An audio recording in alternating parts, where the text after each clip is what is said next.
Wow, face tracking. You wanna learn it too? Then check this video. Actually, start programming, you need to install two modules or libraries. So to do that, just open your IDE and when the terminal comes up, or you can even launch command prompt and copy the same code which I show you. You have to say pip install opencv-python. You can even type this in command prompt. So after you install OpenCV, we need to install one more module called Mediapipe. It's from Google for computer vision. So you can type it in your command prompt or PowerShell or any terminal, pip install Mediapipe. Alright guys, so that has both been installed. So now what we need to do, we need to import those both. The three modules that are CV2, Mediapipe and time. Guys, you need to copy these three lines of code as the same how they are. So you have to say mp face detection equals to mp.solutions.face detection, mp.solutions.drawing skills and .face detection function. So the actual code is written by the module itself in the function. Part comes to actually open the webcam and continuously track our face, isn't it? You have to say while true. That means always it will continuously open our webcam.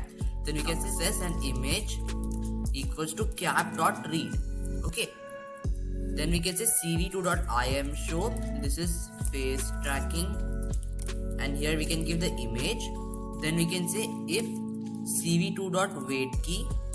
That is what this means is when we press Q on our keyboard, the face tracking will stop and will break out of the loop. Then what will happen is the camera window will be released and the window will close. So we'll destroy all windows. Okay.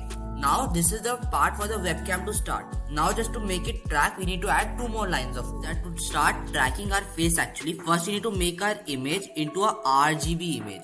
So by default the picture or the video becomes into BGR. We need to convert it to RGB. That's very easy. Just type image RGB equals to cv2.convert color, then the image frame into BGR to RGB. Then the result will be face tracking function dot process and you have to process the new RGB image. Then just using a if condition, if the results are true, then we can just detect it and draw all the points on our face and it will start tracking. So guys, you see when you run your program, it will load for 10 seconds. It will show TensorLite package has been created, which means the machine learning has begun. Now you can see our new window opens and it is having face tracking live. So here you can see when I'm moving my face, it is tracking my eyes, nose, mouth and also my face. So you can see it's so accurate. Even if I move like this, any position, it is tracking it nice and well. Now if I press Q, it is gonna terminate the face tracking. In future videos, we will learn how to make it more advanced by drawing various more points on it, by drawing the confidence levels on it and making the color change, etc.